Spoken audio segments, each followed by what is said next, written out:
My name is Hazel Hayes. I am 22 years old living a simple life. My life, it was very simple before everything changed. We didn't have much, but we had peace. I lived with my mother and my younger brother in a small old house. It wasn't beautiful, but it was ours. We had small moments of happiness. Tea together, my mother smiling, my brother laughing at small jokes.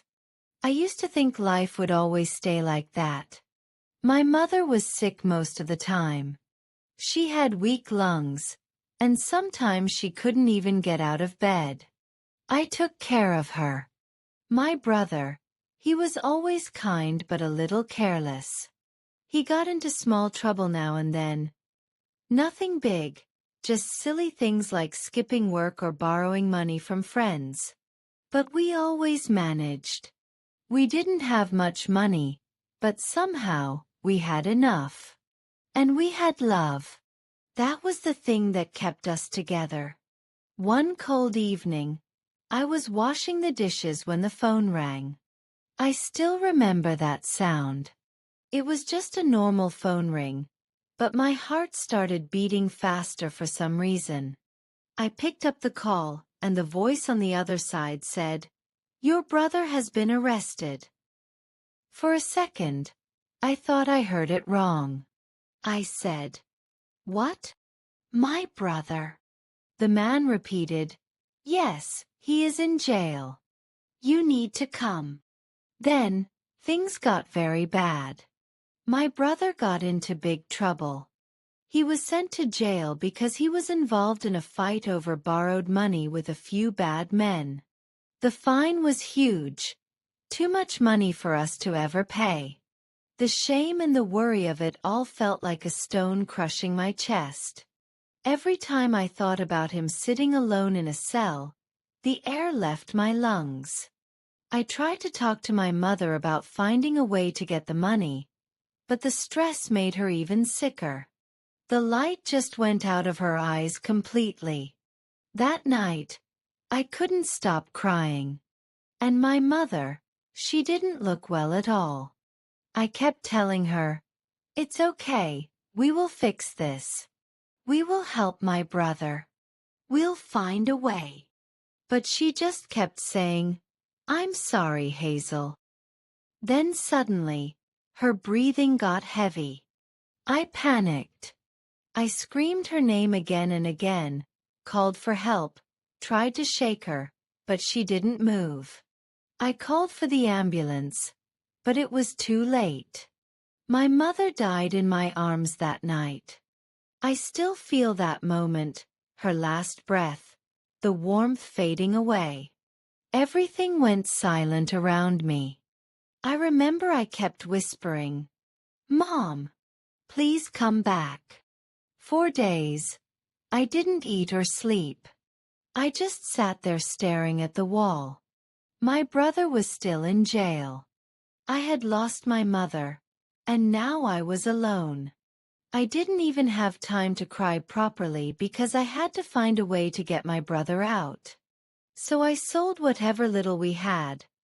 My mother's small jewelry, the old TV. I gave every money I had. Somehow, I paid enough to get my brother out on bail. At least he could come home soon. The grief was a cold, heavy thing that wrapped around me and wouldn't let go. I felt lost, like a ship without a shore. I lost the only person who truly understood me. Because we couldn't pay the rent on our small apartment after she died, I lost my home too. I had to pack everything we owned into just one small suitcase of clothes. All I had left was that and a key to a miserable empty apartment to stay. It was a temporary quiet place where I just waited for the next bad thing. I had no money, no hope left, and no family except my brother who was locked up miles away. I felt like a ghost walking around in a city that didn't care that my whole world had just ended. The silence after my mother was gone was the loudest sound I had ever heard. I was just closing the door to my small, empty apartment when I saw him. He was tall, dressed in dark clothes that looked expensive. His eyes were a shocking color, like a stormy gray sky. I felt a quick, cold shiver. I opened the door and said, "Yes." He looked me up and down. "Are you a daughter of the Hayes family?" I didn't give him my name, but I said yes, with a small, scared movement. "My name is Adrian," he said, his voice quiet but heavy. "Your mother owes me something. A large debt that hasn't been paid for a very long time. Now I want you to pay the full debt. I don't want to wait anymore." I frowned, confused. He told me that his father had died in that terrible car accident years ago. He said he came for answers and justice. "I have nothing left," I pleaded. "My family is gone. My brother is in jail.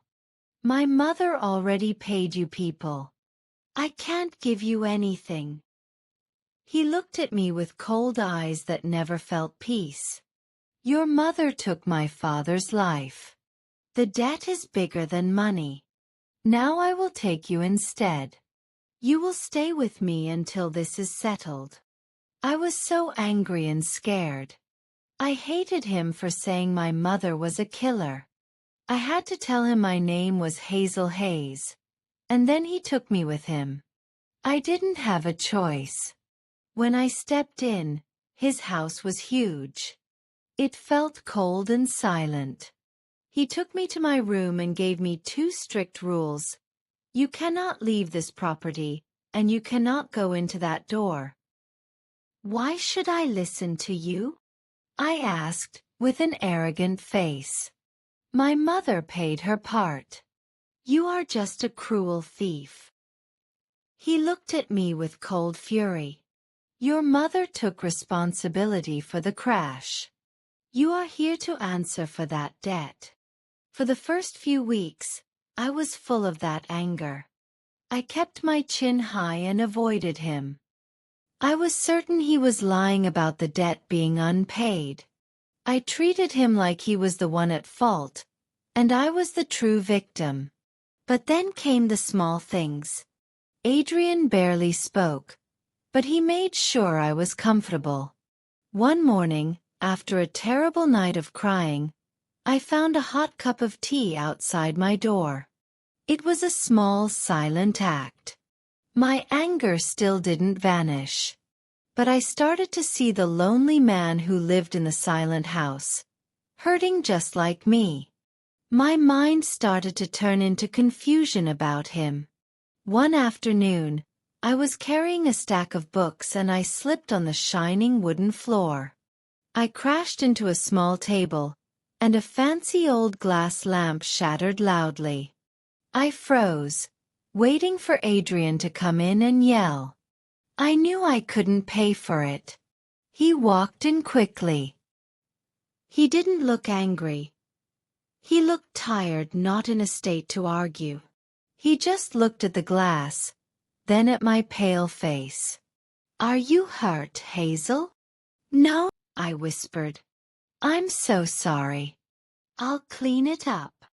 "Leave it," he said, his voice softer than usual. He called someone to clean it and then just walked away.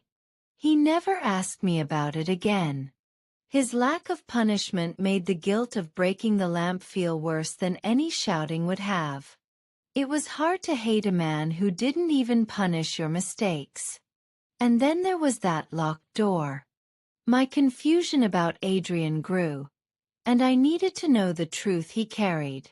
One dark, quiet night, my curiosity won. I walked slowly down the long hall. The lock was old and loose. I pushed the door open and stepped inside. There were photos of Adrian's father, but the room was full of boxes and papers, all the investigation into the car accident. I picked up a file. I saw my mother's name on a legal document. I kept reading, my hands shaking. They showed that my mother had signed a huge settlement agreement with the victim's family.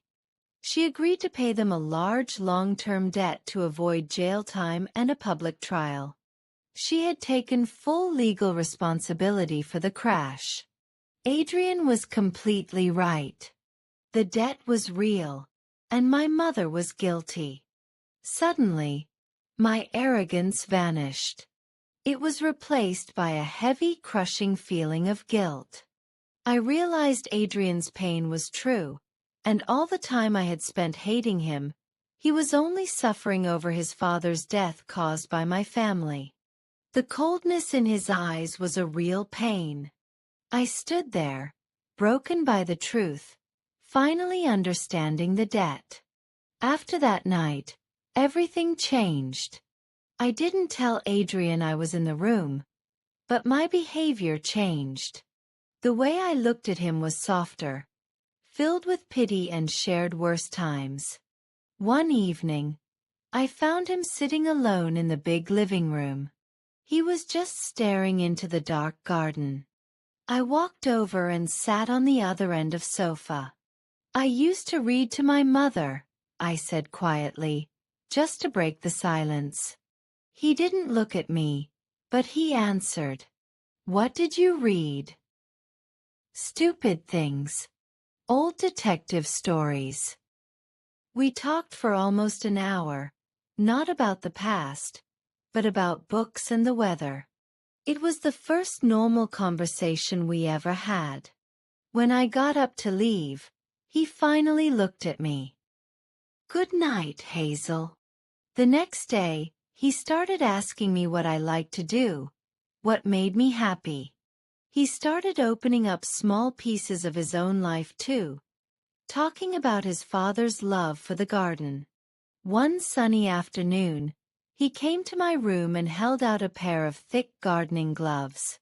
"The rose beds are a mess," he said. We spent hours together. He showed me how to plant roses. I remember his hands were covered in black dirt, and he was patient. He looked up at me and smiled. It was a real soft smile that made him look warm for the first time. Days turned into weeks. The silence between us became softer. Sometimes we would just sit quietly on a bench and watch the birds.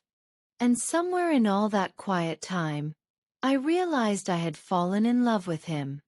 He was the man who kept me captive, but he was also broken as I was. I think he felt it too in the way his eyes lingered on mine. Then one morning, my brother came back. He had been fully released from jail. He came straight to Adrian's house to find me. When I saw him, I ran and hugged him, crying until I couldn't speak. My brother held me tight, then pulled back and looked at Adrian and back at me. "Hazel, I know everything now." He told us that he had investigated since his release. He worked with the lawyers and found our mother's final medical reports. He explained that the accident was not her fault, even though she took the blame. She was already unconscious due to a sudden medical complication just before the crash. Her doctor had already warned her not to drive in that weak condition. But she didn't know it would happen to her that day. My brother said that our mother agreed to the debt settlement to stop a public scandal that could have ruined our family forever. Also, he found a letter from our mother. In it she wrote, "I feel so guilty, but I don't know how the accident happened.